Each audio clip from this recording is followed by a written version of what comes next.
warriors, they all seek victory's crown, adrenaline peak.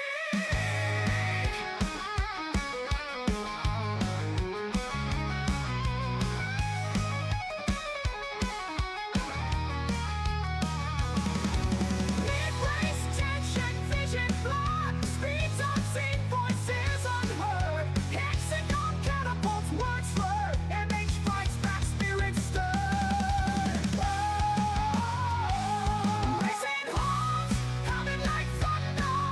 Grip-tight reality, gonna plunder. Indy rolling like the dreams to sunder. Swishy racing, feeling that hunger.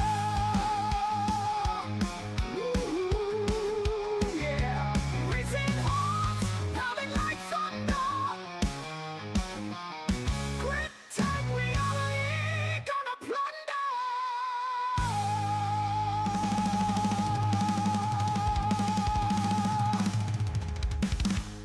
Indy warriors, they all seek victory's crown, adrenaline peak. Whoa.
Hello everybody and welcome to Barber as we get our road series underway. It's the IndyCar series at the Bohlin's Svenska Eracingligan for the latter part of 2024. We start our IndyCar series here in Alabama for the rises and falls of Barber Motorsports Park. It's the elevation change that really makes this circuit what it is, the twists and turns, and just over 1 minute's lap. It's going to be a very, very exciting way to open our new season with 2 races in our new road series. Myself, Ian Lillery, alongside Darragh Thacker for the opening round. Cam Roger will join us again for the remainder, I think, hope. Darragh, it's, as I say, a circuit that does not pertain to maybe the widest in the world. It's up and down everywhere, but it is synonymous with IndyCar racing. And looking forward to seeing how we get on here tonight in the first of 2 races here. We get to kick off our new season. And it's nice to start the season here at Barber because, of course, it is generally an early season track in the IndyCar series, so it's nice to kind of get that synergy here as well. It's a very particular circuit, isn't it? Tricky, tight in parts, and there aren't too many straights where we're going to be looking for that push to pass for the overtakes to occur.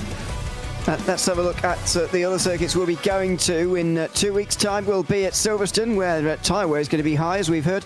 Linus Brostrom's very concerned about Belle Isle because, well, the reason's obvious, I suppose. The Indianapolis Motor Speedway will be our only circuit where we don't have to turn right, followed by the Red Bull Ring for rounds 8 and 9, and then Interlagos, which is not the final race of the season, but instead the Indianapolis Road Course is going to round out our season back in December. It's a varied schedule and a good IndyCar schedule, I find. What I wouldn't like to see, of course, is all American circuits, but we strayed away from that. We've gone to Silverstone, Red Bull Ring and Interlagos, to name a few of those sort of abnormal circuits we're going to. IndyCar don't go there in real life. It's nice that we get that chance in iRacing.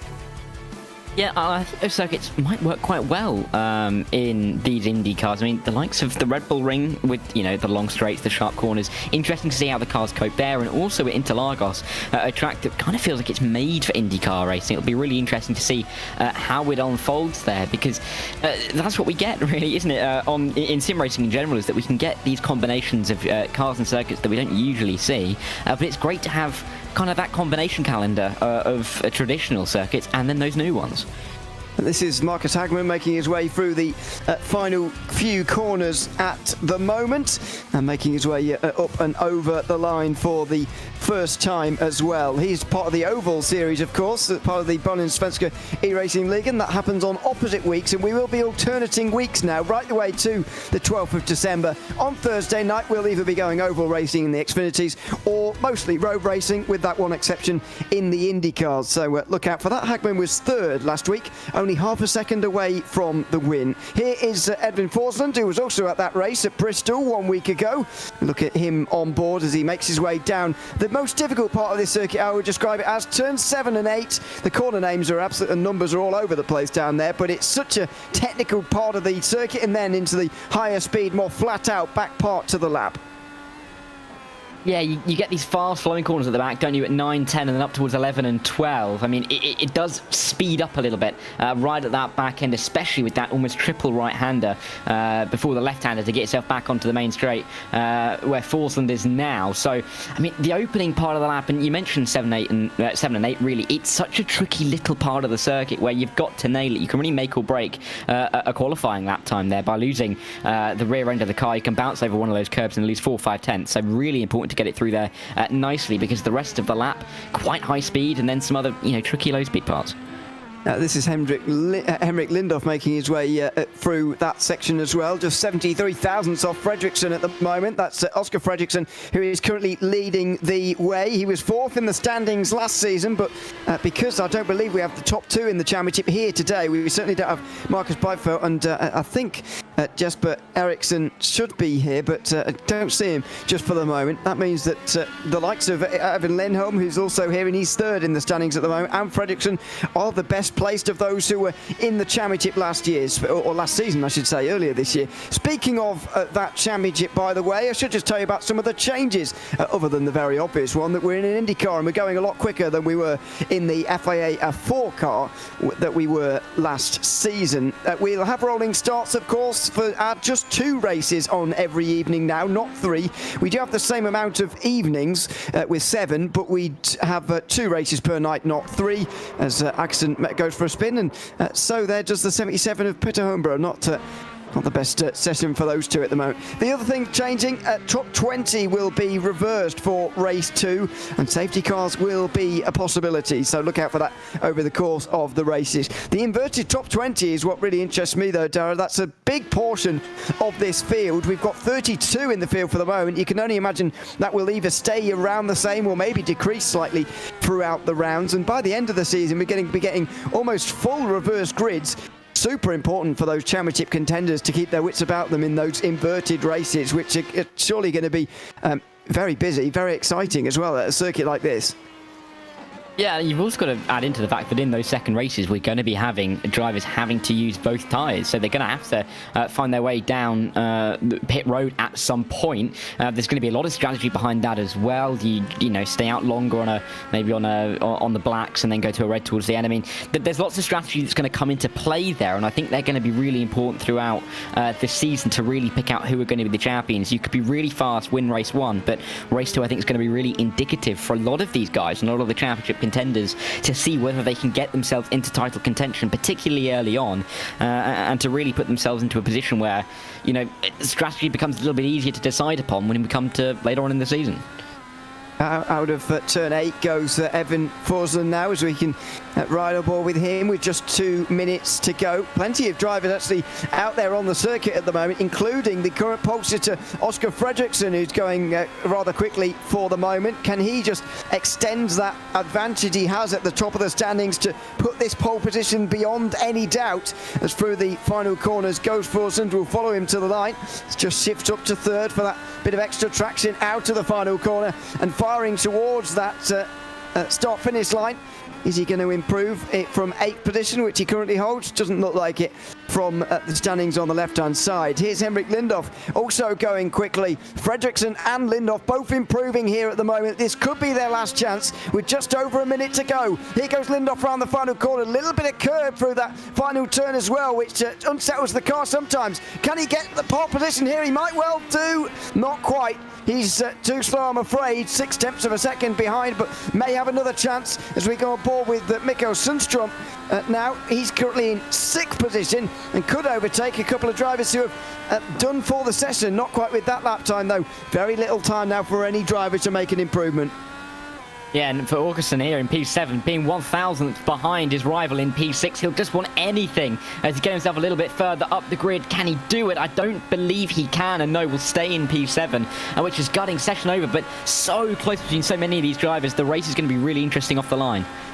Here's Leno through the few corners. As I say, the best placed driver in last season's championship to be present here today. But I'm afraid that huge snap of oversteer down at turn 12 has spelled the end of his lap. Forsland has improved. He goes up to 6th place at the very end there. Lindhoff, I think, is the only one still out on the circuit. And who can improve here in the final seconds? I don't even know if he's got the time remaining to do so. But anyway, it looks like he's going to be second and on the front row alongside Fredriksson after a qualified. Oh, he did get the pole position. He did get it in the end. Yeah, no, I thought he was improving. He did just about get to the line in time, and he did take pole position with a very, very late lap indeed. As we mentioned, 2 races to come. The first of which will probably be fought out on the red stripe tyres, just one set of tyres, and it'll be Henrik Lindhoff who leads them from the front. It's an all SimRace Sweden front 3, as we've got Oscar Fredriksson and Ivan Lindholm in the 2nd and 3rd positions. Albin Manson is 4th ahead of Alexander Olsen and Edvin Forsland, who made a relatively late improvement there to get up into 6th. In 7th position, we'll have Mikko Sundström, who is in the 899. Movin Akesson, who is the best placed driver in last season's championship to not win a race. He will start 8th ahead of Nicholas Helm and Cedric Holmbohm. It will be Daniel Holmer, the winner at Bristol in the Oval Series 1 week ago, ahead of Matthias Strauss on row 6. From there we get to drivers who are over a second down. Oliver Hagström is in 13th place ahead of Oscar Motin in 14th. Oliver Wallin at 15th. He was second 3 weeks ago at California in the Oval Series. Marcus Hagman, 16th, ahead of Petter Holmbo and Tony Uvenen, who will share row 9. In the rest of the top 20, Jonas Sjöberg and Linus Hellberg round out that top 20. Robert Eriksson is just outside of that with Kenneth Tier, who was 4th 1 week ago. Samuel Jonsson and Björn Broström round out the 12th row, Hakan Scott and Jesper Rahman are next, ahead of Christopher Dalstrand and Kalle Wallenstram. Then it's Philip Hahn and Dan Seglason, and then in the 31st position, Anders Carlsen and Magnus Stiller as well, who I didn't quite spot at the end. He slots in to 32nd. It's a rather large grid, actually, and you wouldn't expect anything less from this series, but it will mean it's very busy. 88 Fahrenheit on the circuit is, I think, high 20s or so. It's not very warm on the circuit. That will help these red stripe tyres, which we're reliably informed should make it the entire way through this first race. Which will be interesting because everybody pretty much has got onto them, so they look pretty confident in doing so. You'd think that it should be relatively comfortable, no issues for them there. Maybe a couple of drivers may start to struggle towards the end, but I think it probably seems pretty set. You can see not everyone's on the red tyres. Yeah, exactly. To your point there, after 20 laps, the tyres should be pretty evened out in terms of how speedy they are, but the red stripe tyres should get away with a better... they should be far enough ahead, I should say.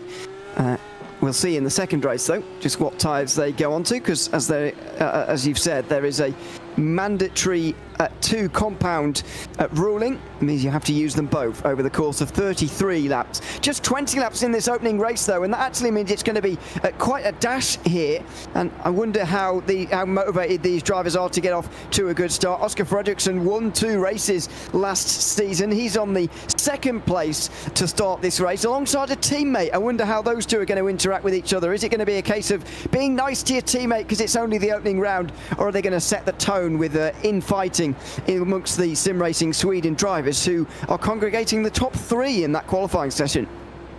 Yeah, it's going to be really interesting, I think, just to see the dynamic off of the line. Of course, 2 of them will have the inside line, so by rights they should be able to get away in the top 3. But like you said, will the gloves be off? Will they kind of stay civil over the opening couple of laps? Or, will they really go for the positions as they see fit? Forget what livery is on the car. Are they going to fight really hard for the positions, or are they just going to be a little bit tamer? It's going to be interesting to see. But then if you're, the P4 man Monson in the 127, then you're really interested in how they are going to be fighting, because if they start to, maybe try and be nice to each other and give each other a little bit too much room, there may be opportunities to maybe find an inside line, go around the outside. So I think this start could be quite interesting. Yeah, and it's a prospect of a new season, always so interesting. 13 rounds as we travel across the world from America and right back here again to the Indianapolis Motor Speedway, where we round out the season, but going to South America and Europe in between times. It's a calendar that goes across the world. IndyCar racing returning to the Bohlin Eracingligan here for the latter part of 2024. This is the MABI Hyrbilar Grand Prix, by the way, here at Barber Motorsports Park, and very glad to have you company here on Racebot TV for 20 laps first of all, and a 33 lap race with a pit stop coming up later on as well. It's the start of a new season and the excitement building ahead of the Bohlin Svenska Eracingligan Indy Series here in 2024. Out of the final corner for Henrik Lindhoff, who takes the first pole position of the season and takes control of the field at Barber Motorsports Park. We're underway in the Indy Series, and it's a good start immediately for the pole sitter Lindhoff,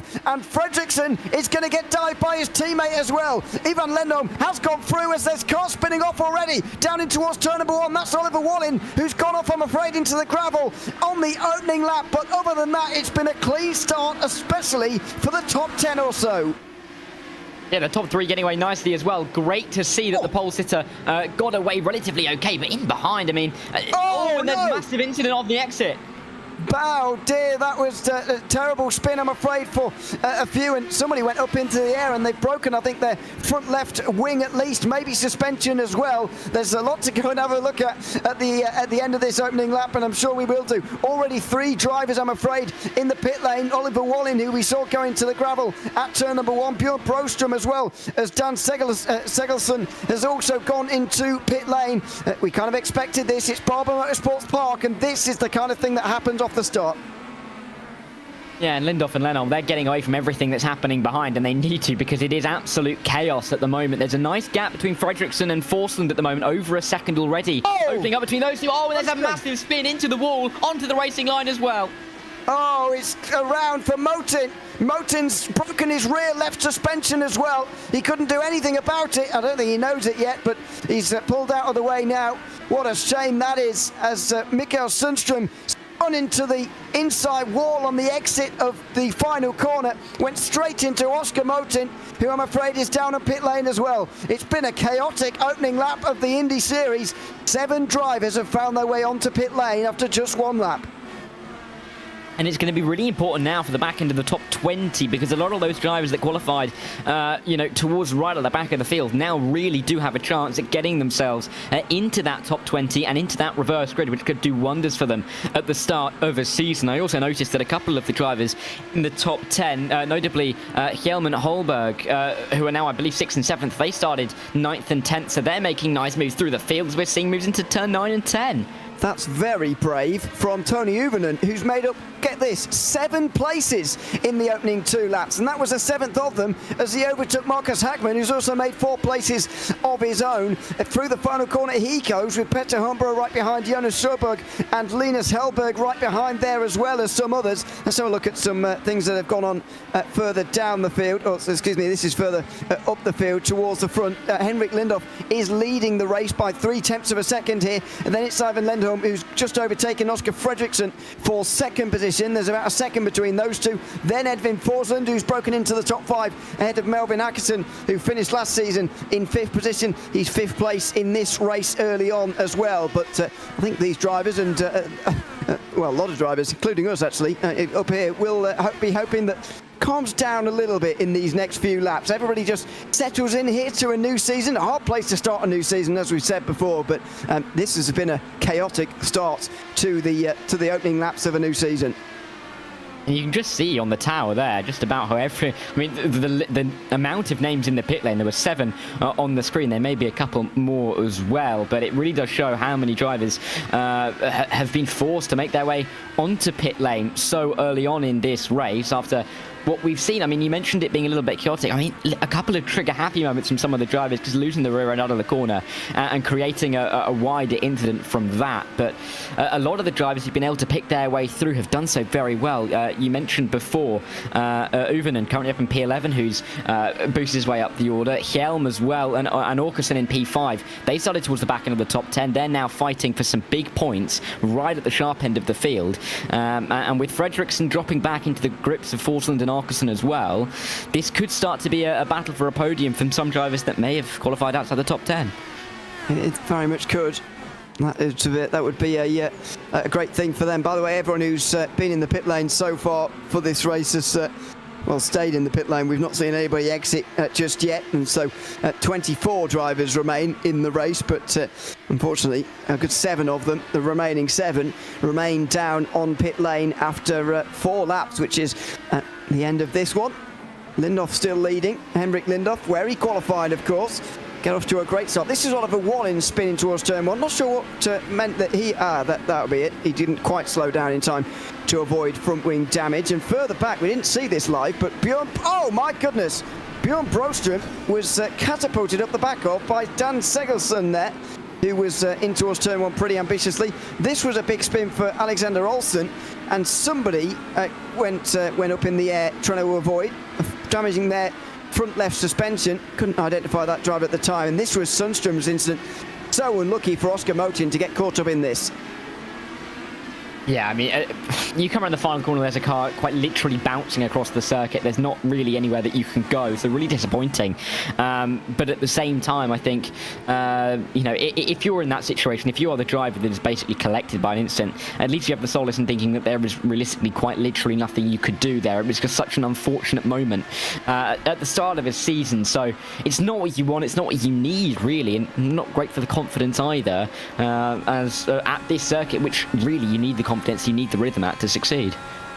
Was close as Kenneth Tier went very nearly off the road entirely. He's going to turn that into a place gained on Robert Eriksson, who was overtaken by Linus Hellberg after making an error in towards turn 13, and Kenneth Tier says thank you very much, I'm going to follow through as well, and so he moves up on the way to 6th positions gained, 16th in the field, and just up ahead of him along with Linus Hellberg now is Jonas Sjöberg as well, out of turn 3, run up through turn 4, and now maybe a bit of push to pass on the way down the hill towards 5. This is the best overtaking opportunity on the lap, and round the outside for Eriksson as he tries to make it work. That's a very nice place to be, because he'll have the inside at 7 and 8 if he can stay there.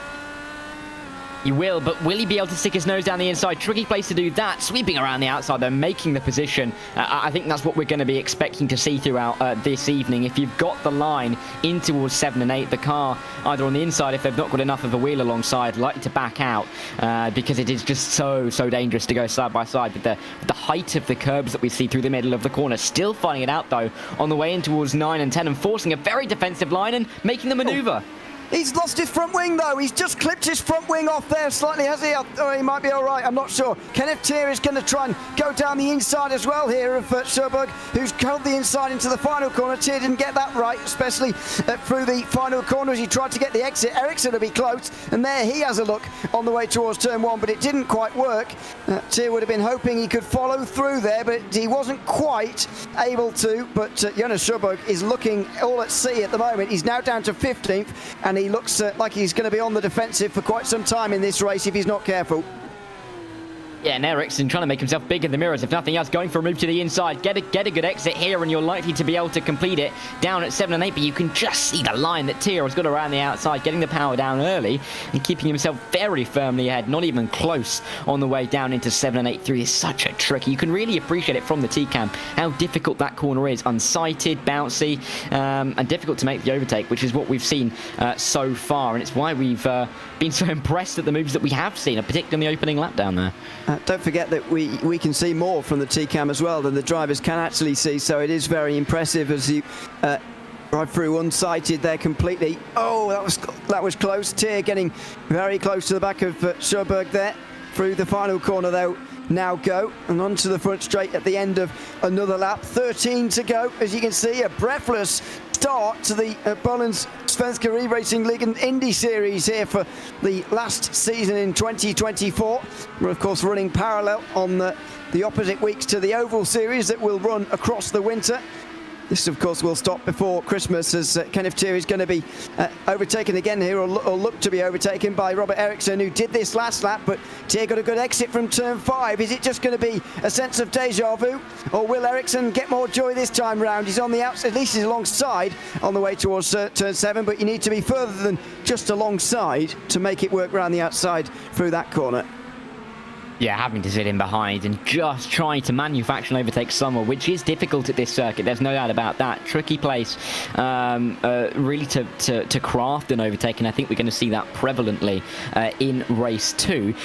To mention on race 2, actually, you could just about see on the tower, P20 at the moment is Marcus Stiller, who started second last in P31, currently occupying what would be a reverse grid pole position. So you can really see with that the effect that all of those incidents had off the start, that drivers that even started right at the back of the field may find themselves starting race 1 from the back row and starting race 2 from the front row. Yeah, exactly. What a remarkable turnaround it would be for him.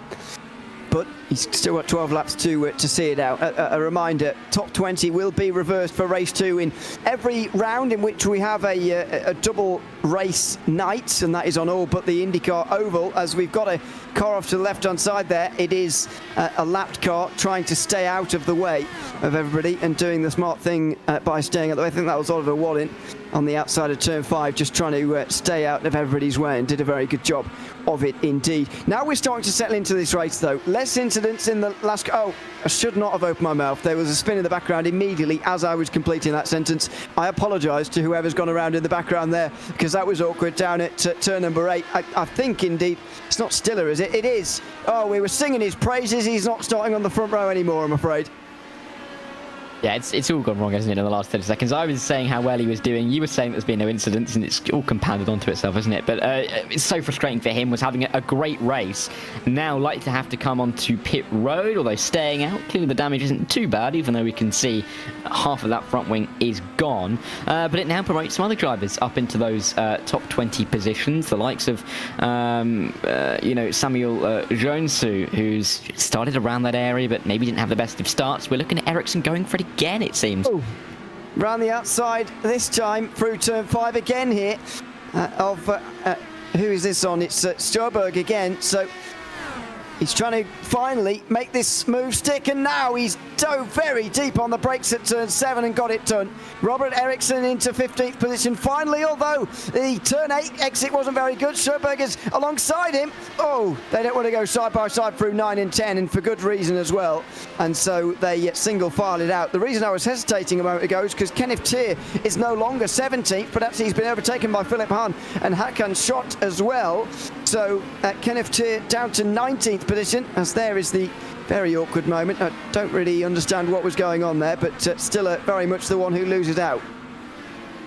I think that was Bohlin involved in that as well, so really frustrating for both of those. Bit of a weird incident as well on the inside at turn 8, but they both look like they're able to continue on, although Bohlin is into the pit lane again, may have picked up some kind of suspension damage from that hit onto the rear right, but was a few laps down anyway. I don't think there's going to be too much lost from this position now, but there's still moves at the inside at turn 5. This is a very hot place for overtaking, and a big bounce off the side.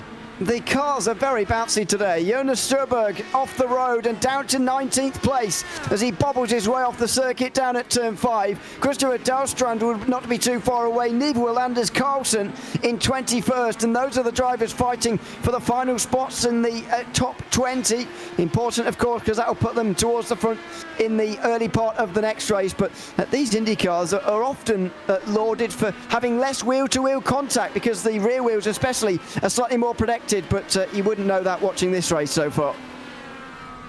Well, absolutely not.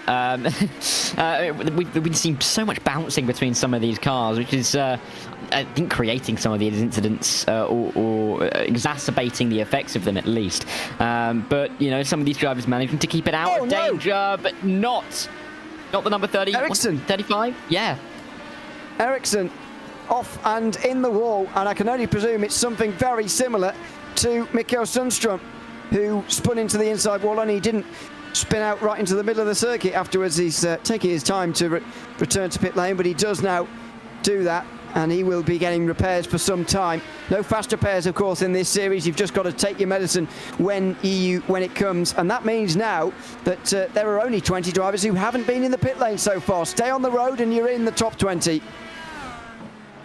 And that has been, critical for a lot of these guys, as you mentioned, with the reverse grid being the top 20. The drivers that have stayed out, the drivers that have stayed out of trouble have done well, but it also shows how perilous race 2 is likely to be. With the reverse grid factoring in, we're likely to see more attempted overtakes, and then therefore more collisions, maybe some hits, some more drivers slipping down the order. And if we can get that in the mid-pack early on, or if we do get that in the mid-pack early on, it may start to domino effect back into the drivers that have the issues in race 1, giving them a poor starting position for race 2. So I think it's going to be nervous for quite a few of the drivers and tricky in the opening stages of race 2. But the drivers who are experiencing the wheel-to-wheel racing may be able to, cope with it the best, rather than, the guys at the front who, despite being the fastest drivers, have not been racing wheel-to-wheel at all this evening.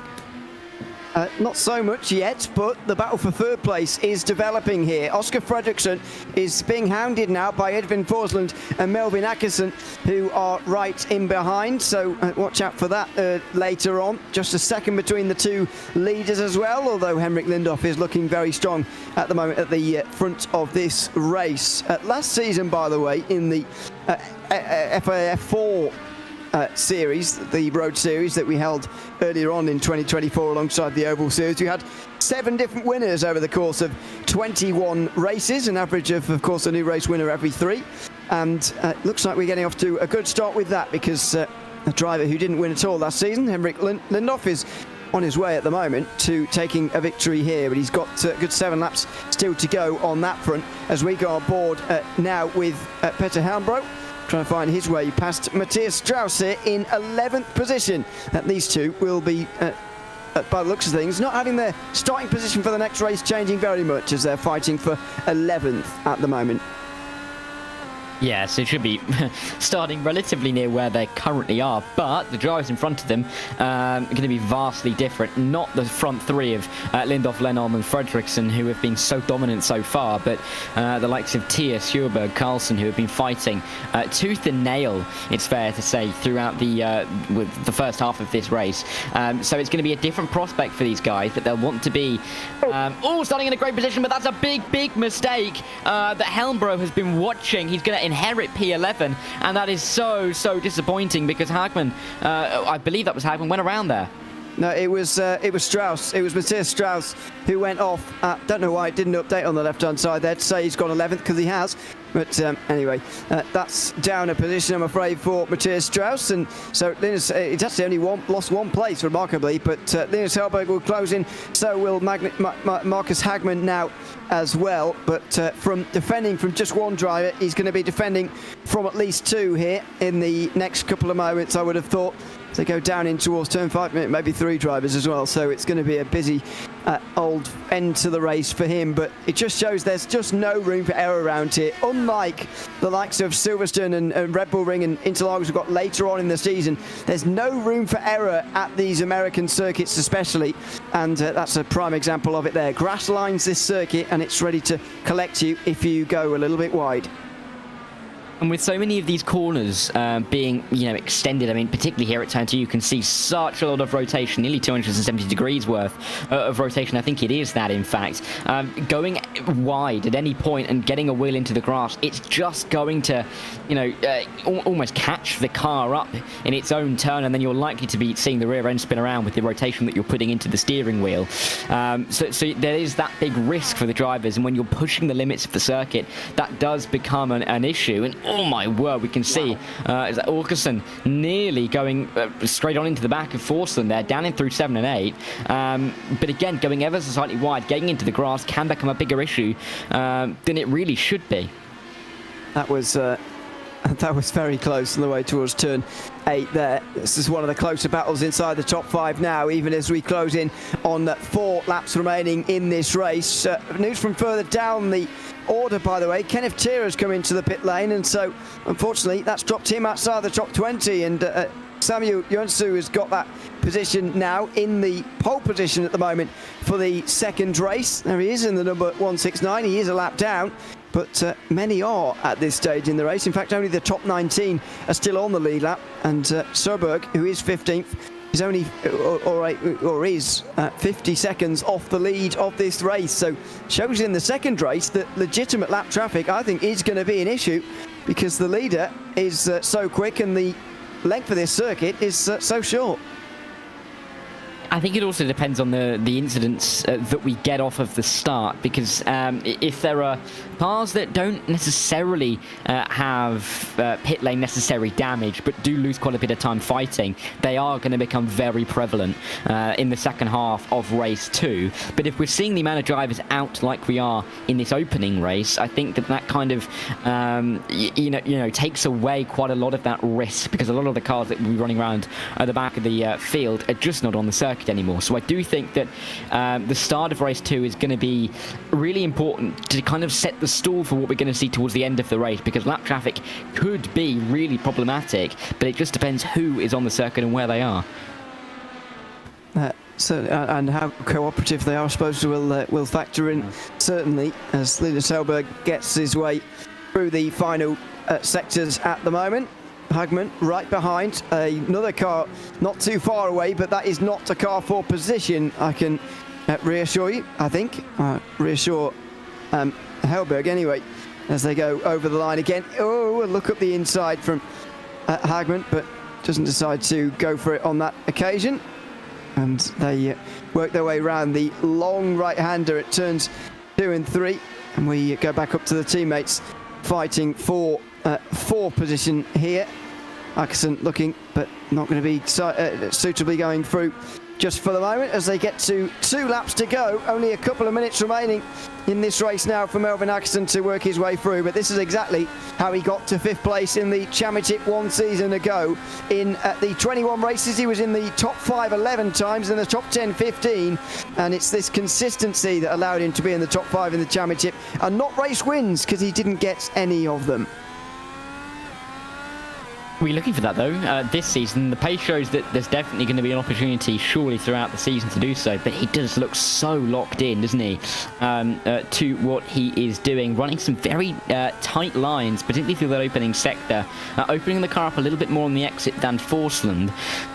So Melvin clearly deciding his own lines and sticking to them, and doing a very good job up in P5 with a nice consistent pace, because maybe a disappointment that there's maybe not enough opportunity to get through for P4, because clearly the pace is high, and it's going to be interesting to see what he can do in race 2, starting from what is likely to be P16.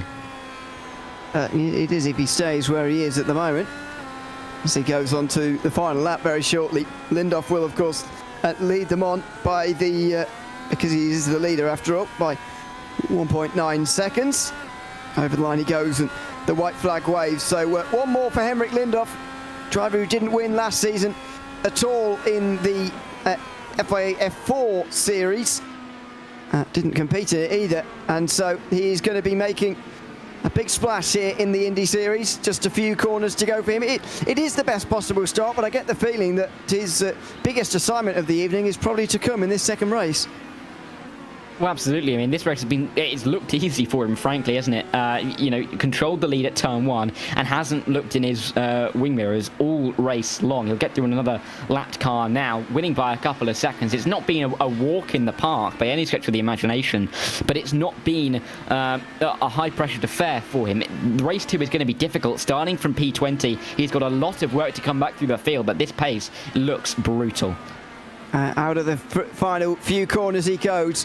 And Henrik Lindhoff is going to win race 1 of the MABI Hyrbilar Grand Prix here at Barber Motorsports Park. The checkered flag waves and he takes the first win of the season. Comfortable in the end as the pole sitter wins by 2 and a bit seconds. Further back in the rest of the top 5, the teammates do stay single file. And what about further down? Will there be final drama here for Marcus Hagman as he continues to try and find his way past Linus Hellberg?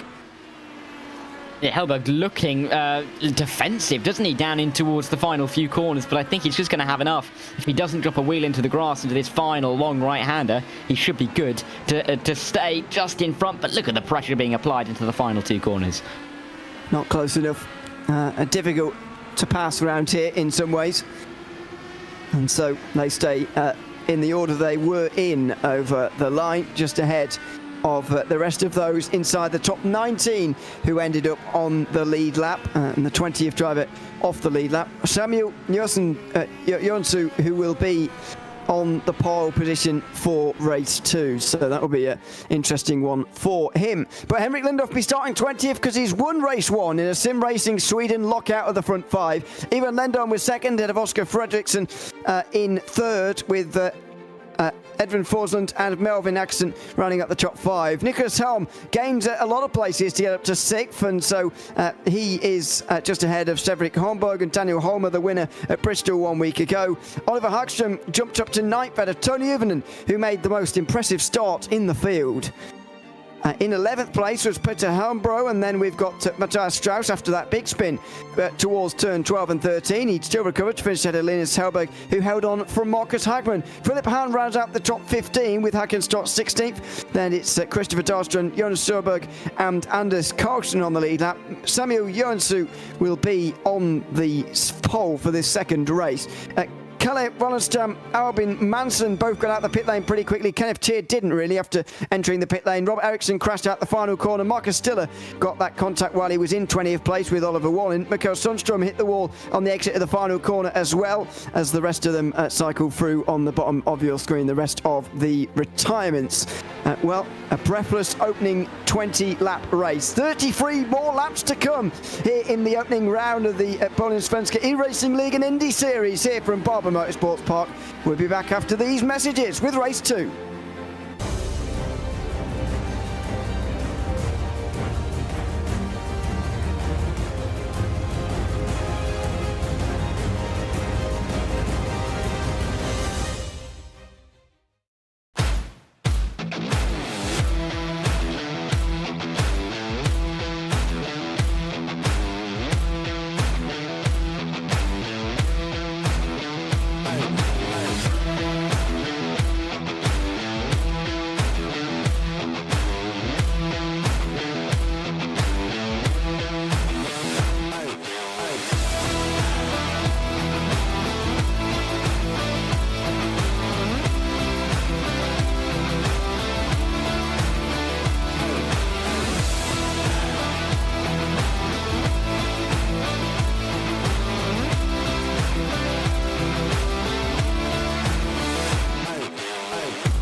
Welcome back to the MABI Hyrbilar Grand Prix here from Barber Motorsports Park. The opening 2 rounds of the Bohlin Svenska Eracingligan Indy Series in 2024. It's myself, Ian O'Leary, and Dara Thacker with you for the evening.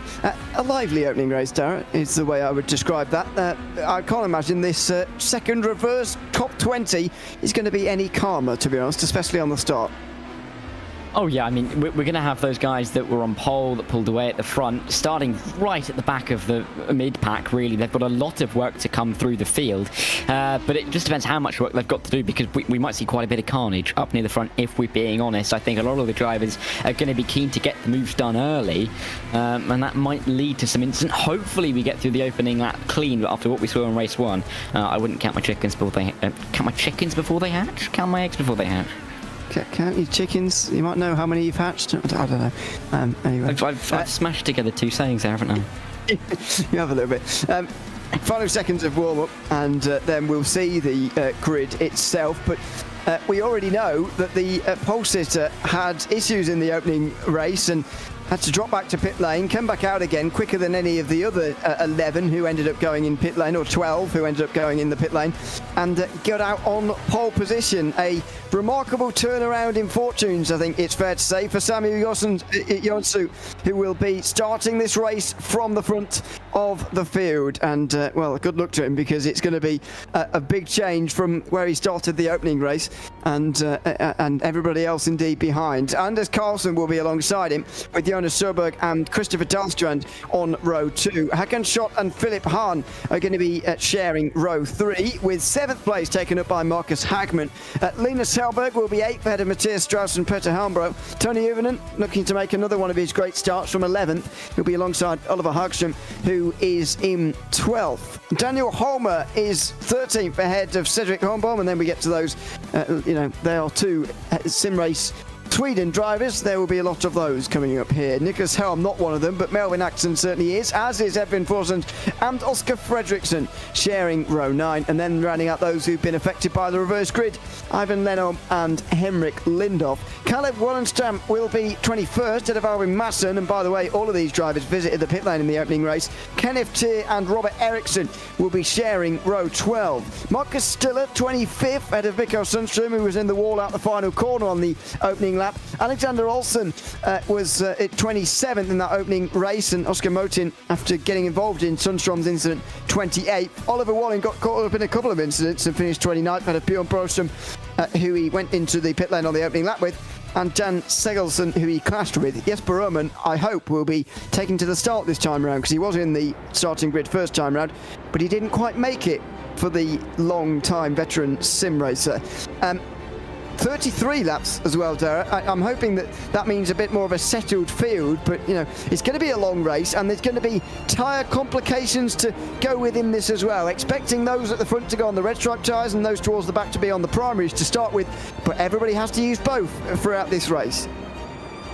Yeah, and it looks like, I believe the top 8 have all gone onto the red tyres, but we've also got Matthias Strauss and Oliver Hagström, 9th and 10th, that are on the black. So there is a bit of a split, but the general consensus at the front are the reds. Realistically, the mid-pack and further back, we are seeing a patchwork of reds and blacks. But for the guys who are on, or who are the top 3 in the last race, we are really looking at quite a big split. So this is going to be really interesting to see how they go throughout this race.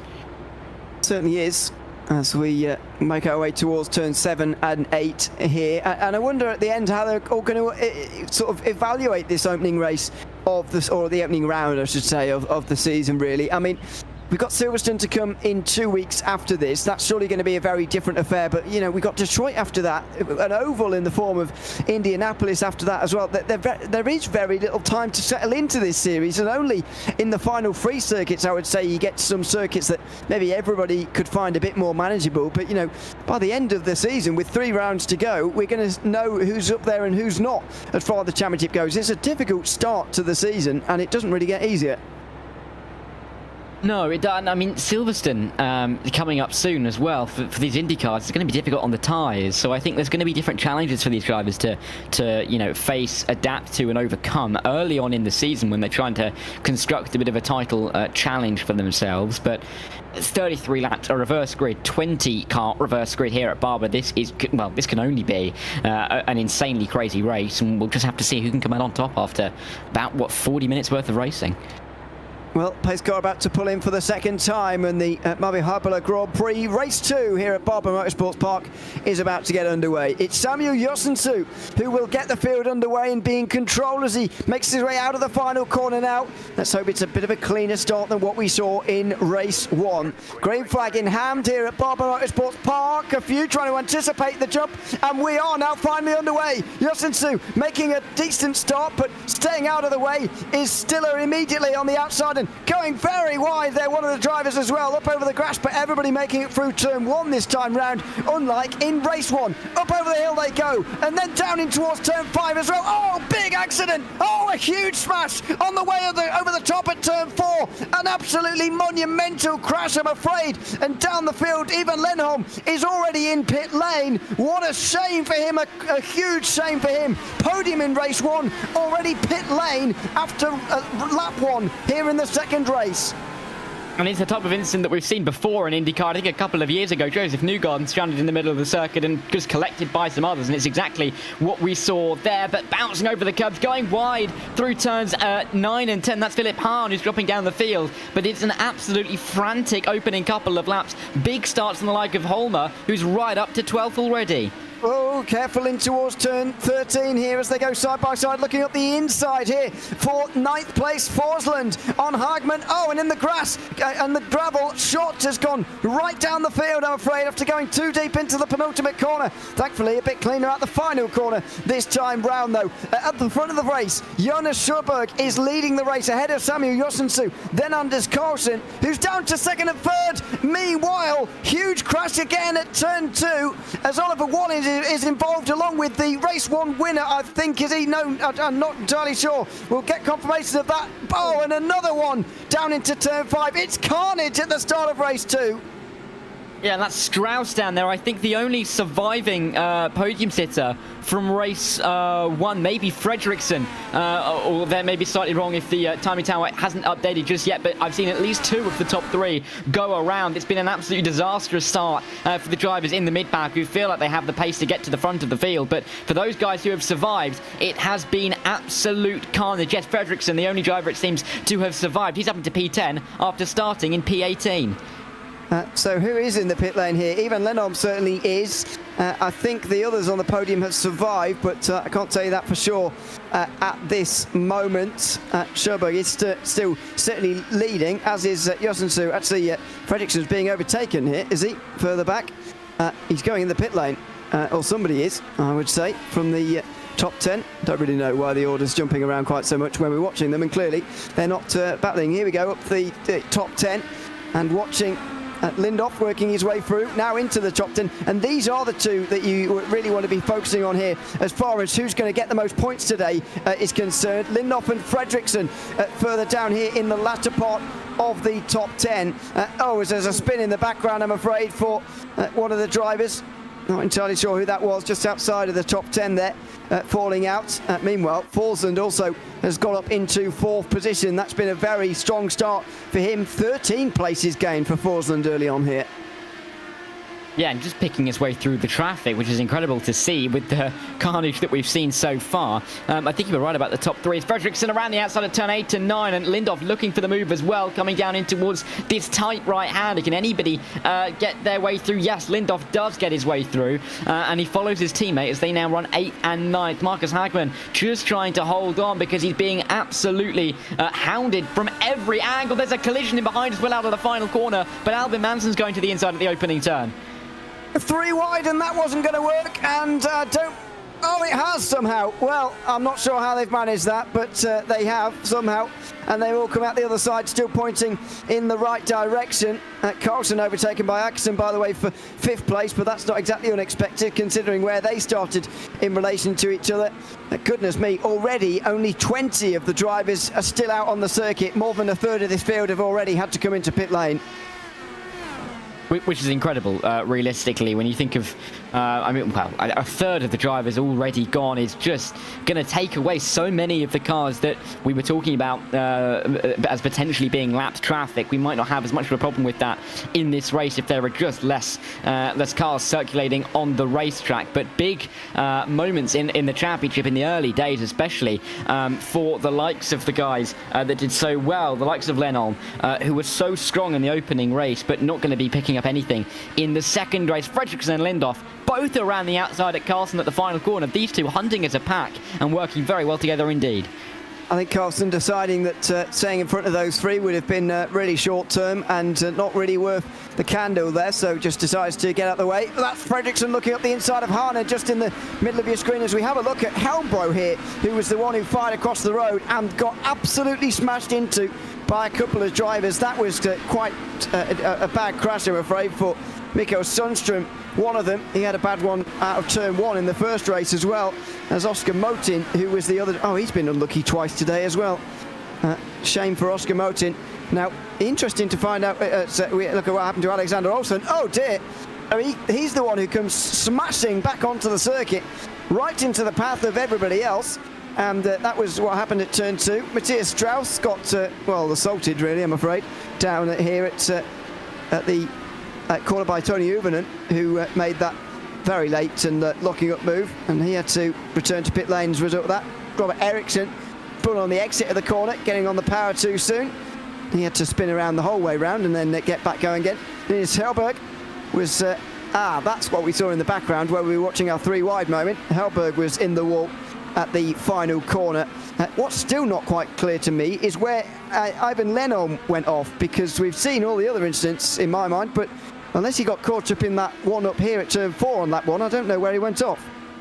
Was that not Lennholm being collected at turn 2 by the car off the circuit that we saw?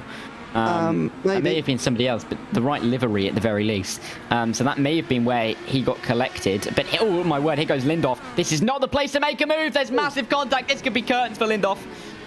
That's exactly why this is not the place to make moves, because things like that happen very easily indeed. And Hane, I'm afraid, has lost his rear wing here, and Lindhoff has got half of his front wing. The advantage, of course, because it is race 2, he will need to change tyres, and so a damage repair might not be quite as costly as it was for race 1, but it's still pretty bad, and it's really bad, I'm afraid, for Hane there, who has lost his rear wing entirely and is dropping down the field very quickly. Yeah, I mean, that is just disaster, isn't it? For, again, another one of our podium sitters in race 1. Not just Lennholm getting caught up in instance, but Lindhoff now as well. And it now leaves Fredriksson as the only driver who can maybe do a double podium. That's another bit of contact down into the final couple of corners. Eriksson has been in the walls today. Another little bit of contact there through the penultimate corner. But look at this inside line. This is the battle for the top 3, I do believe. Yep, Jönsu drops from 3rd place down to 5th as Helm and Atkinson both go through into the exit of turn 5, and so they're moving up the field. Sjöberg still holding on to a good lead here, by the way. This is what happened to Philip Hahn. He said it at the time, there's not many moves that get made through there, although I have to say, I mean, look at that again. Hahn looked like he was moving over there in the deceleration zone. I hesitate to call it a braking zone because it's not too heavy on the brakes, but you get the point. Maybe there is more to that story. Maybe, but it's also clear from that angle that it was quite a late move to the inside, down in towards turn 7, where I think we've mentioned it already. It's so tricky just to stick a nose down the inside because the corner tightens up so much. But I think you're right. It did look like there was a bit of an early move. We'll have to leave that, of course, to race control. But we'll have to see if they have anything to say about it post-race or even during the race if they get a chance to look at it. But there's been so much to look at. I don't know what they'll be able to get to in the near future. I was going to say, I can't imagine they're doing much looking at anything at the moment. Their heads will be spinning around like a snooker ball, and I don't think they'll know where to look at the moment. We're only 8 laps in to this second race of the evening. You're watching the Bohlin Svenska Eracingligan Indy Series opener here from Barber Motorsports Park. It's the MABI Hyrbilar Grand Prix, and we are, as I say, about a third of the way through, or a quarter of the way through, excuse me, this second race of the evening. Sjöberg has been caught now by Forsland, who's been making some progress, and we can see here from the look of Melvin Ackerson and Nicholas Helm that the gap for the front of the race has closed in. We're about to have a battle for the lead, but I think it's only going Forsland's way. He has looked quicker so far, and now he's looking for a move in towards turn number 1. He won't be able to sit. Oh no, not quite. Didn't quite get close enough, but then again, turn 1's not a real place where you make moves often. It's not, and we're seeing a lot of them down at turn 5, so this may be where Forsland goes for the move if he can find an inside line, maybe an outside line. The number 27 car just going to sit in behind for now on Sjöberg, as they make their way through the double apex corner, really. I was going to very quickly mention Åkesson, who we were just on board with, started in P16 up to P4, obviously finished in P5 in race 1, so maybe picking up an absolutely massive haul of points compared to some of the others who've picked up points in race 1 and just haven't been able to finish race 2 at all. Well, I think there's, as you can see from the positions gained there are a good 4 of them that it might be picking up good points. Forsland's one of them, and now he's going to go to the inside on the way towards 11 and 12. That was a nice move, almost bullying Sjöberg into submission. He'll still be pleased that he's right inside the top 5 and right in the game at the moment, but Forsland works his way through, and that was a good pass.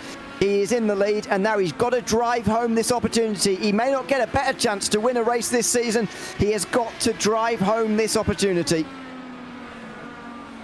And with the gap he's likely to be able to build over the next couple of laps, he needs to make sure that it's big enough to be sustained throughout the rest of the race. Don't forget as well, pit stops. These guys are going to have to find their way onto pit road at some point in this race as Fredriksson gets around Jönsson through turn 2 around the outside, which is an incredible place to make the overtake. Jönsson having to sit in behind and make him under pressure from Monson soon. But with pit stops in the back of the minds of some of the drivers, they don't want to come out into traffic. The bigger of a gap you can build to everybody else, the better chance you're going to have by the end of the race to have a nice comfortable margin in the lead. Expecting the window for these red stripe tyres to be between 20 and 25 laps, and I've got to say we expressed surprise that almost everybody seemingly has gone for the red stripe tyres to start with here.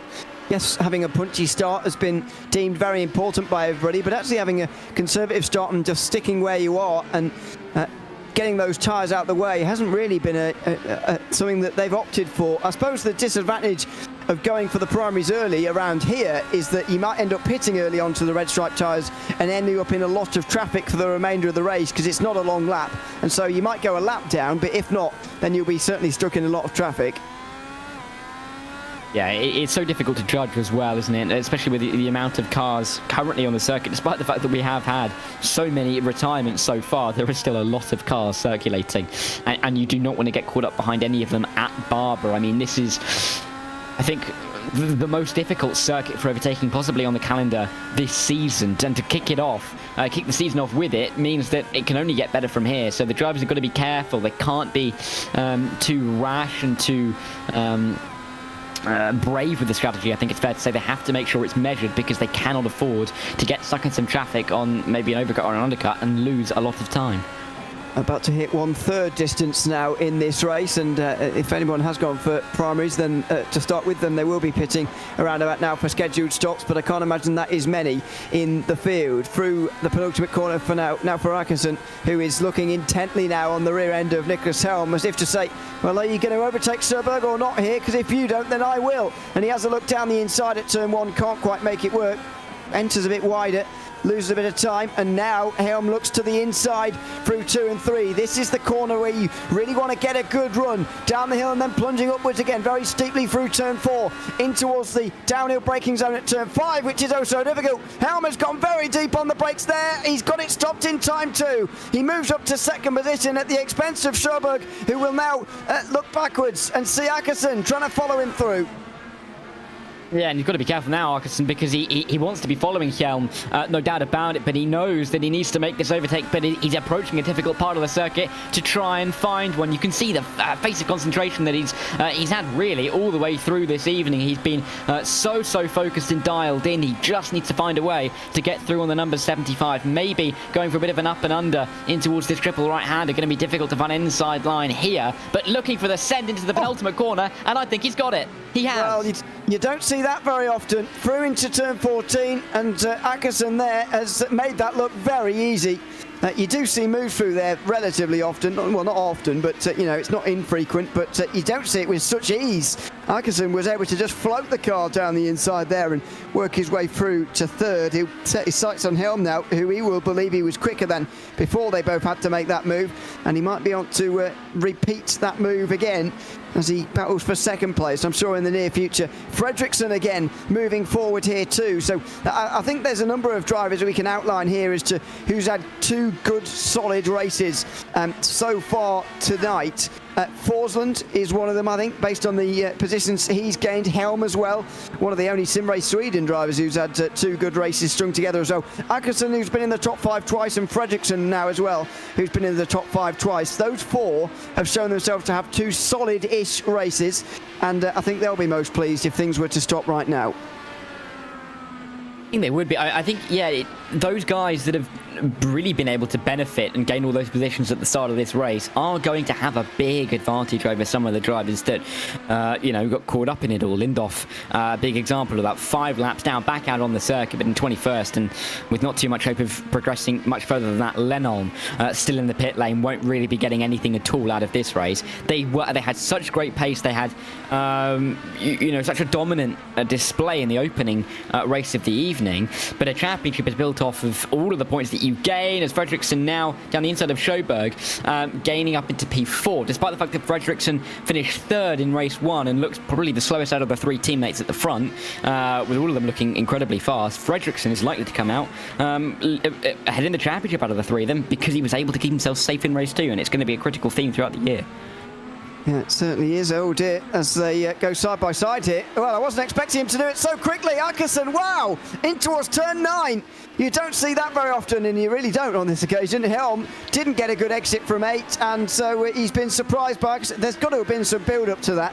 There's got to have been some previous there, because it would be very unusual to see Hjelm, such a good driver in his own right, making an error and being so slow on the exit of turn 8 that Åkesson could go from directly behind him to actually making a move into turn 9. It's quite unusual. It is, but Fredriksson will have seen that and maybe might think that Hjelm is looking a little bit vulnerable. Around the outside to turn 2 and 3 would be very, very brave. He's not going to go for it there, but the run out on towards this little back straight is very, very good. Fredriksson looking for that inside line, being squeezed all the way to the white line. Can he just about sneak his way down the inside and get the traction off the corner? I think he will, and he will indeed. Fredriksson onto a podium position for the second time this evening. He returns to his podium position that he was holding in the first race. Oh, and very nearly gets hit up the rear by Hjelm. Very nearly into turn 7. That was very close, and Hjelm might have some slowdown to serve, and he does. Sjöberg will go straight back through again because of the slowdown, and Munson as well will be not too far away, although he won't get through quite. Hjelm with a costly error. Could have been even more costly for Fredriksson, but in the end he's only costed himself, and he's dropped straight back to where he was 10 minutes ago in 5th place. Yeah, and Hjelm, I mean, he was looking so quick, but he's just been pushed backwards, and that mistake costing him the position to Sjöberg, which is going to be difficult for him to regain. He's now going to come under pressure from Monson as well. I mean, yeah, it's not been a great 5 minutes for him, but it has been a good 5 minutes for the likes of Åkesson and Fredriksson. And you'd say that at the moment it looks like Fredriksson may be one of, if not the fastest out of the top 3. It's just, can he gain that time? Åkesson as well looking good, but can either of them catch Forsland? I mean, we're not even halfway through this race yet, a long way to go, and these guys have come from what, 16th to 20th on the grid. And here we go with I believe the first scheduled stop. I think there'll be plenty who are making that first damage stop into a scheduled one, a sort of rescheduled stop if you like, but Hagman I think is the first driver to properly go in as planned. from the top 10, and he'll drop down well outside of that now for the foreseeable, but he'll hope to return to that a little bit later. It is always a risk being the first at this circuit, though, because I spoke about traffic earlier on. It's pretty difficult, I suppose, to find a bit of free track anywhere in the field, actually, and so he might have just thought, well, I'm going to be in traffic almost no matter whether I pit or not here, so I might as well get an early pit stop in, try something a little bit different, see if I can make up some places, because actually the entire circuit is just filled with cars. Yeah, they're littered around at the moment, aren't they? You can see the gaps at the moment between the top 10 consistently running through. And Ericsson in 10th, 35 seconds. That's pretty much exactly half a lap behind the leader. And you can see, again, as they run their way down, there are cars all over the circuit. You are not going to be getting yourself much clean air whatsoever. It's just, can you get yourself into a little bit of, or into an area of the circuit where you only may have to overtake 1 or 2 cars before they then come into the pit lane. That's the trade-off. Bohlin has come in the number 72 car, the first of I think many in the top 10 to come in the near future, as we now do go past half distance. But just getting out into a bit of clean air could be oh so important, even if it's just 2 or 3 seconds. It could, but on average the circuit is covered every 3 seconds, just less than 3 seconds a car would go past if you were to stand on the side of the circuit. About 3 seconds, one will go past. So in some parts of these standings, as you can see here, makes it very close indeed. And that was Søberg locking up in towards turn 14, excuse me, and for the same overtake's been made there by Helm as he goes through. Munson will try and do the same on the way towards turn number 1, and he will get through into 4th position. The reason it's 4th as well, because Fredriksson has come in. He clearly thinks that to get past Arkeson and Forsland and maybe jump up from the position he finished race 1, he's got to do something a bit different and go in a bit early. Yeah, let's see how they play this. To be fair, I mean, Fredriksson, where does he come out? That's going to be the key here. He's going to come out right around Dahlstrand and Carlsen. This could be problematic for the 1-1-2 if he can't get through on these two very quickly. Around the outside of 1, can't get the second, but you wouldn't put it past him to get through in the not too distant future. Needs to get those tyres up to temperature quickly, though. He does. He very nearly got hit by Carlsen there in towards turn number 2, and that would have been completely disastrous for his race. And another reason why the early pit stop is fraught with risk, because that kind of thing can happen very, very easily indeed. But notice the gap that's ahead here. That's the important part of this. 24 seconds, 23 seconds is to Søberg afterwards. That doesn't mean it's all free air. There's plenty of drivers, at least 4, who are laps down and still circulating in this race. So he's got to watch out for them as well. But it would have been so helpful to get ahead of Dahlstrand. And because he's on those harder compounded tyres, it's going to be even more difficult than it otherwise might be. Yeah, and it's going to be really important for him now just to try and get past Dahlstrand and then have a clean couple of laps. I believe he's now through on the number 80 car, so now he's got a lot of clean air in which to try and drive into. As Dahlstrand has now come in, he's come into the pit lane, actually. So I think Fredriksson making that move into the final few corners, clearly, if not just making it as Dahlstrand came into the pit lane. But he is now released. No one else has been reacting very quickly to this information. Maybe they think that these rights are still good for a while longer yet before the real transition period would come in with the blacks. Yeah, I mean, the primary should be about level with the Reds now, if not quite there yet. We're on lap 19, and plenty of the drivers have decided to come in thus far. Can't tell you quite how many are still yet to go, but you can see there are plenty of them out over the line for Hjelm and Munson here. Munson looking a bit quicker once again, and these are the kind of battles where I think maybe an early stop would be a good idea. I mean, if you look at where Fredriksson came out, maybe it's worth leaving it another couple of laps, but actually there's that big hole between 5th and 6th. If you're in the top 3, certainly the top 2, got to be thinking about slotting into that gap as Munson goes down the inside, locks up on the inside tyre, and he does go through on the exit of turn 5. And he's looking pretty good, isn't he, Monson, as he gets through up into P4. Not too far, or P3 I should say, isn't it? Is that someone going off? Yes, it is. The number 46 car off into the gravel. I think it was the 46. Yeah, Carlsen. Currently a lap down, so it's not going too well for him, but not looking like it's going to get any worse. Well, he did just come into the pit lane from the part of the order where Fredriksson was, so his race wasn't going too badly, but he's made a pit stop, and so that's why he's a lap down. And he's even further a lap down now, as flying into the pit lane goes Søberg, and probably a good idea for him, as he's been losing speed and losing positions recently. He's decided to cut those losses and go into the lane. So 20 laps now complete, and that means we've gone the distance of the opening race, but 13 more to go here at Barber. And Forsund is still leading. The story here is going to be very much about whether Forsund can hang on. And as you said, unsuggested he did earlier, he's leaving this as pretty much as long as possible before he decides to make his pit stop. It just needs to be careful not to be undercut, frankly, but I think he probably has that under control. Coming out of the pit lane, though, it looks like Fredriksson is up in fourth, and he's just he's fighting with Ericsson. That's Hjelm actually coming out of the pit lane. Fredriksson's a little bit further up the road than this, but Fredriksson behind Åkesson, which means that Åkesson is very much in a net P2 now and fighting with Fredriksson for second. Just depends on where Forsland comes out to see who can race for the lead, because I think as he's in the pit lane now, we're going to get a 12-13 lap sprint to the end between those three for the win. Looks like it, but I think Forsund is looking pretty strong here, unless he misses his box or does something silly here in the pit lane. Gets up onto the jacks nice and early, gets into the lane nicely, and so should be a 7-ish second pit stop, 8.2.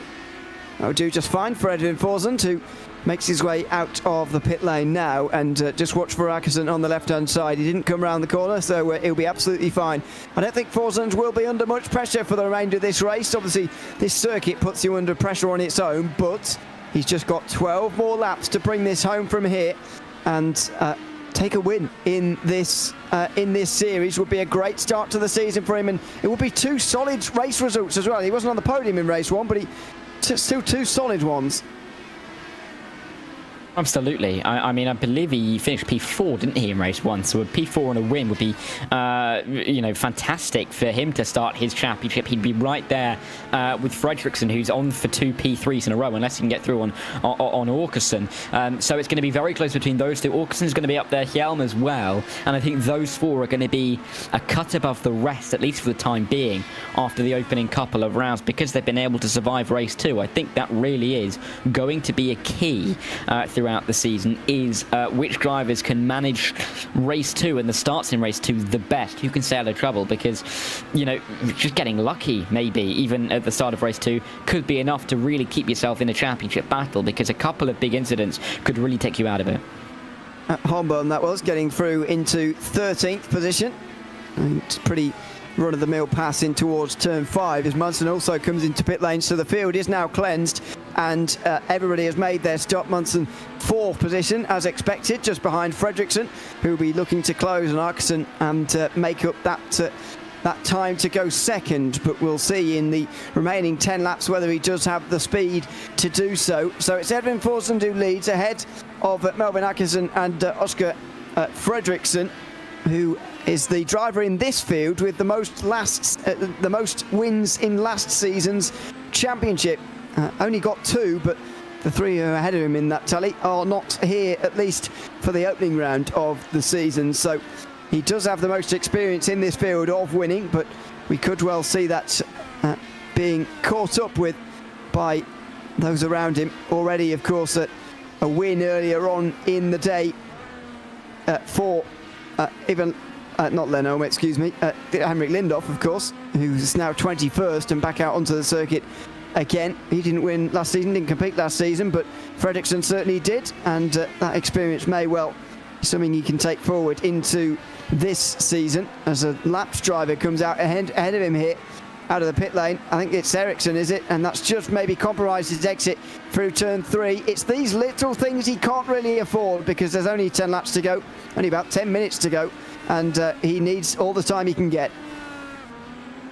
He may be depending on a mistake from Åkesson really in the final 10 laps, because the pace that they have looks relatively similar The trouble that Fredriksson's going to have is the fact that this is such a difficult circuit to overtake. And you can see in the background there, Åkesson from Forsland, as that gap at 5.3 looks relatively stable, if not coming down a touch. But Forsland doesn't have to push this. He can just try and cruise his way home. Definitely has the pace to get this to the checkered flag in first place. But he's got to be aware that Åkesson and Fredriksson, they will be arriving on the scene if he dawdles a little bit too much, because Åkesson pushes really hard in these final 10 laps.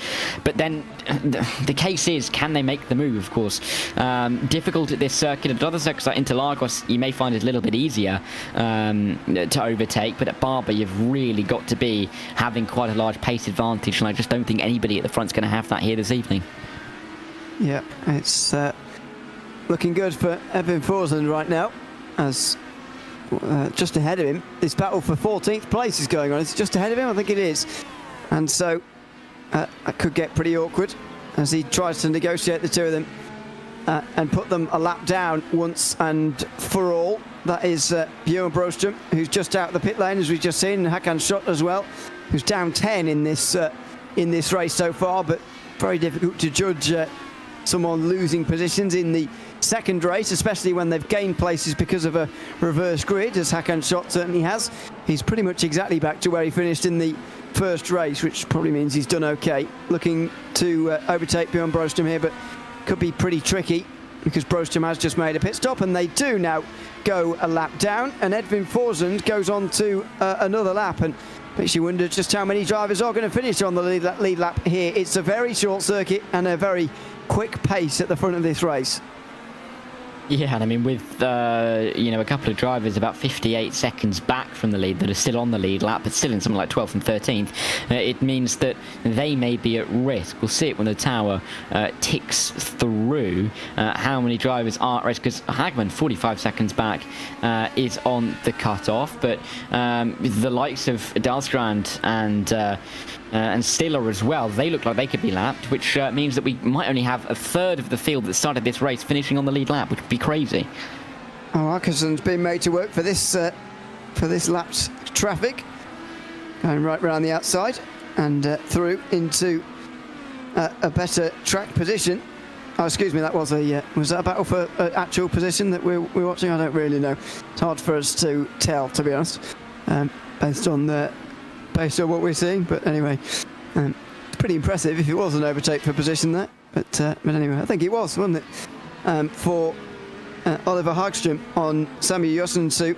It's probably worth a word on him, actually, Josensu, because he will have been surprised with the fact that he actually got into the pole position to start this race, but still in the top 10. Respectable job from him, and although he's been overtaken there pretty comprehensively, I think he'll be pleased with the top 10. Yeah, I think when you finish P20 in the opening race after not qualifying, near the sharp end, I think there's always the expectation of, yes, you're sitting on pole. It's because, can I prevent the fall, realistically? And I think the 169 has done that pretty well, because to be in P9 after finishing P20 in race 1, yes, there's been incidents. Yes, there may be some drivers that probably would have overtaken him that have been taken out of the running, but to still be in the top 10, it is a very respectable place to be, in 38 seconds off the lead, after being, I think, well over a second off the pace in qualifying. It is a very good spot to be in, and I think does, as you say, merit some credit, because this has been a tricky race. There's no doubt about it. It's been tough, not just in terms of pace, but mentally as well, with the incidents that we've seen. So to start on pole after a top 20 reverse grid and to still be in the top 10 is a great effort. Yeah, and should hang on to that as well, as long as he stays on the circuit. Through and over the turn 4 hill for Oscar Fredriksson, who is in third place at the moment, trying to chase down Melvin Åkesson. To be honest, I thought he would be able to close in on Åkesson and try and have a go at this second place, and maybe this lap traffic is just inflating his ambition now and just making him believe that it's possible. But I personally don't. With 5 laps to go, I think he might well have to resign for 2 third places here today. I'm not entirely sure if that's going to give him quite the points lead itself. However, it's going to give him a good load of points, and who is in the points lead after round 1 doesn't especially matter anyway. So we can forget about that slightly. Fredriksson can just be pleased with 2 podiums, and looks like he's going to be the only driver to achieve that. Yeah, and I think at this stage, with only a few laps left, we're just more looking at if people can get their cars to the finishing line, because I don't think we're going to be seeing too much change in the order, particularly inside the top 10. The closest battle inside the top 10 is what we're looking at here between Åkesson and Fredriksson, and these two haven't looked like there's going to be a change between them at all in this second stint, despite the fact that Fredriksson has closed that gap by a few tenths over the last 5-6 laps or so. So I think really this is now just a procession, but it's just a case of the drivers making sure that they stay locked in, making sure that that rhythm isn't lost, and they just find their way to the checkered flag and pick up the points that they feel like they deserve at this point. And so much of this circuit is about rhythm anyway, that it's very difficult to back off, to be honest. You just got to stay within that headspace and keep going at this stage. Closest battle on the circuit, by the way, is for 15th at the moment between Björn Broström and Robert Eriksson, both of whom have moved up the field during this race in varying degrees. There is Björn Broström in the number 41, just ahead of Robert Eriksson, who started this second. In fact, they both started this second race outside of the top 20, and so didn't benefit from the reverse grid. So Broström is the one on the defensive and is going to have to be here. He's made up more places though, which suggests to me that he might have just that little bit more speed of Eriksson and might be able to hang on with only 4 laps to go. We've seen a lot of Eriksson this evening, haven't we? Been involved in a lot of action over the course of the night, and looking like actually he's got a pretty good run down in towards turn 5. Inside line is where he's going to go in the 35 car. Can he get it stopped early enough to get a good enough traction out of the corner? More than enough from Eriksson, and Broström doesn't really have an answer. Great move down the inside at turn 5. It's absolutely textbook. Yep, nice move for Robert Eriksson, who was 18th in the point standings at the end of the F4 Championship earlier in 2024. Decent return for him after attending all 7 of the rounds. Again, if in case you weren't with us earlier on, 7 rounds to come here in the Bohlin Svenska Eracingligan Indy Series for the final road series of 2024. While the Oval Series is going on, we get 2 road series involved as well, although we will be visiting the Brickyard, the 4 corners of the Indianapolis Motor Speedway there for an oval in the middle of the season, so not exclusive. And after all, we are doing a road course in the Xfinities as well, so it balances out in the end. Other than that, going to Europe a couple of times with Silverstone for round 3 and 4, and the Red Bull Ring for the rounds after the Indianapolis Motor Speedway. The Streets of Belle Isle going to be coming up in the middle of October, along with Interlagos as well, which sets us up for our Indianapolis finale in the middle of December. And it's a wide open championship, that's for sure. That the reverse top 20 is going to ensure that it is. And while I don't see Silverstone being quite as chaotic as this has been at times in 2 weeks' time, I do see the reverse grid still playing a very vital role, and that's going to be something of great interest to us, and great peril for those drivers who are looking to win the championship. It's not a nice thing, reverse grids and the variables when you're trying to win a championship.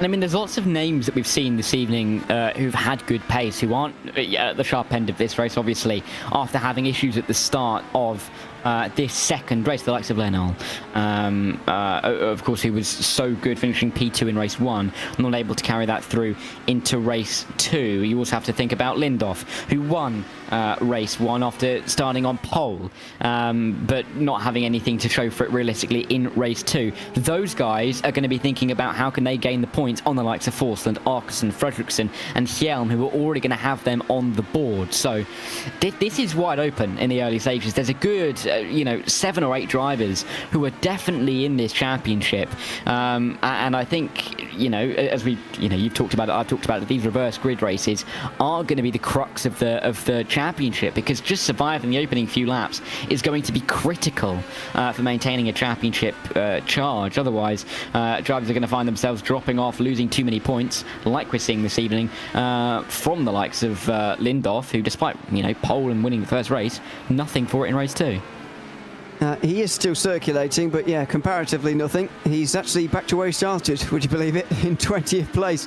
He's the only driver in the field, and I bet this won't surprise you, the only driver in the field to have finished where he started in this race, because it's been so topsy-turvy. Final lap of the race, though, for Edwin Forsland. I mean, there's not too much left to say about this man that we haven't already. Started the second race in 17th after finishing in the top 5 through the opening race. A bit more lap traffic to negotiate here, but a race win on the cards already in round 2. This is a good start for Forsland. Yeah, and Forsland's going to be having so much confidence after this race, surely, in that number 27 car. Clearly P4, no real pressure on that P4, maybe apart from a little bit from Arkeson towards the end of the race in race 1, getting to the front in race 2 and just maintaining that advantage. He's looked so calm and fully deserves this win. Well, race 2 with the MABI Hyrbilar Grand Prix at Barber Motorsports Park is going to go to Edwin Forsland. The checkered flag waves and he takes victory here in the second race. Coming through 16 drivers to take the win in the end. He's one of 4 drivers who will finish in the top 5 twice, with Melvin Atkinson, Oscar Fredriksson and Albin Madsen also joining them in those positions. Great jobs from, Helm, not Madsen, all of them doing fantastic jobs to work up through so much progress. The final drivers on the lead lap, Dahlström and Stiller, are going to be embroiled in their own battle here. I'm not sure the teammates are going to rock the boat too much here on this final lap. Or have they even taken the flag? I'm not entirely sure. Don't think so quite. But anyway, they'll be the final ones to battle to the line. Stiller himself has made up decent places in this one as well, up at 11 places after starting 24th. Stiller will have been disappointed, obviously, as we mentioned him in race 1 as being a driver who started right on the back of the field, but maybe could have got himself onto reverse grid pole. Not to be. So maybe disappointed with that in the back of his mind, but still recovering to P13, a very respectable feat. Certainly is, as he goes out of the final corner, and they both slow down. Oh, he's not out of fuel, is he? No, he's not. So they just slow down over the line, the two of them. Not sure whether he was trying to give him the place or what was going on there. But Dahlström finished ahead of Stiller in 12th and 13th, and they're the final drivers to finish this race. Certainly an entertaining start to that one, and Edwin Forsland stepped through all the smoke to win again. It's SimRace Sweden locking out the podium for a second time as Melvin Atkinson and Oscar Fredriksson finish second and third. Albin Madsen comes through from outside the top 20 to finish 4th. Nicholas Helm inside the top 10 again with 5th position. Then Oliver Bohlin, who comes from outside the top 20 as well, to finish 6th. Fiona Sjöberg was leading at one point, but will be pleased with 7th, I would imagine. Oliver Hagström overtook Samu Josentu relatively late there to finish 8th, ahead of Magnus Hagman, who rounds out the top 10. 11th will be Cedric Harbaum, and then Christopher Dahlström and Marcus Stiller, the Clutch Club Racing teammates, who were the final ones on the lead lap. Håkan Schott, Robert Eriksson, Björn Broström and Dan Segelson were 1 lap down. Tony Evenall also got to the line under his own steam. Carlo Wallingstam and Henrik Lindorf round out a very long list of drivers who were very delayed. Anders Carlson, the first driver who didn't cross the line to finish, neither did Philip Hahn, Linus Hellberg, Daniel Hormer, Jesper Roman, Alexander Olsen, Matthias Strauss, Peter Helmbro, Ivan Lenholm, Michael Sundström, and finally Joska Motin and Kenneth Tier. I think more than anything, Dara, that bit of an order shows you just how many retired. Before we get to that and talk about that, though, let's chat to the race winners, first of all, from the 2 races, and start with Edwin Forsland, who joins us now. Welcome, Edwin. Good to have you with us. And a race victory that you must be very pleased with. Tell us a little bit about that second race. Yeah, this... I didn't expect this before the race, but yeah, no, I'm really happy with my with how I managed to get through the traffic as well as I did. I had some luck here and there, could avoid some incidents, and when I saw the chance at getting P1, I just started pushing and went for it.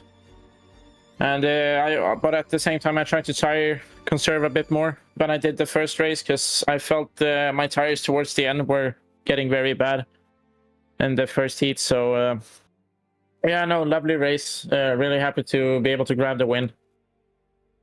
What does it tell you about the rest of the season as well? Because we've sort of gone through this format now for the first time this year with, you know, the IndyCar. It's a new car. It's 2 races, not 3. It's an inverted top 20. What have you learned from tonight that you're going to take forward into the remaining part of the season now?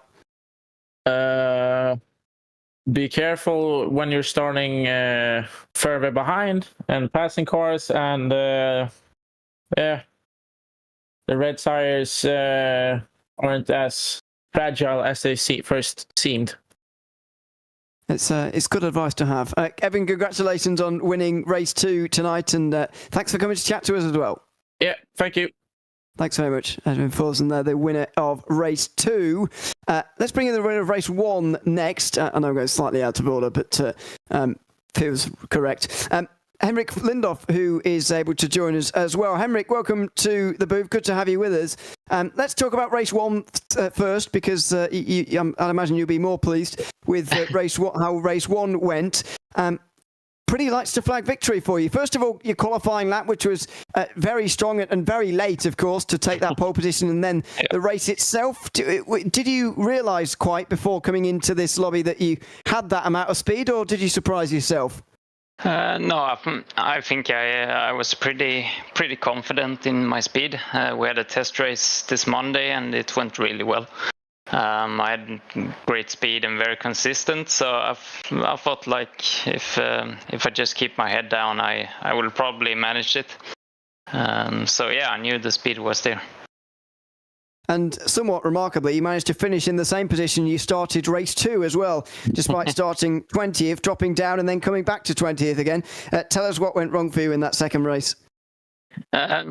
Yeah, I guess it was okay when I got. I'm not sure who I was behind, but I got behind Oscar Fredriksson, and then I got past him.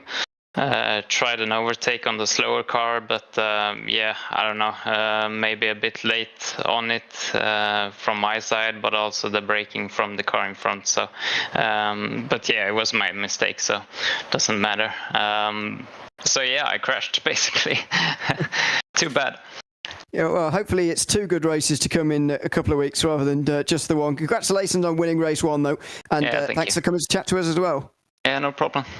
Thanks very much, Henrik Lindhoff there, the winner of race 1. Now let's continue with going down the race 2 order with Melvin Atkinson, who can now join us as well.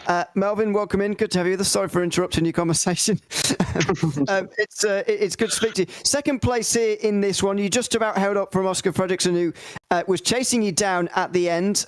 Just tell us about that second race and how you were able to gain 14 places and finish on the podium. What do you mean? It wasn't even close. I had him under control, no problem.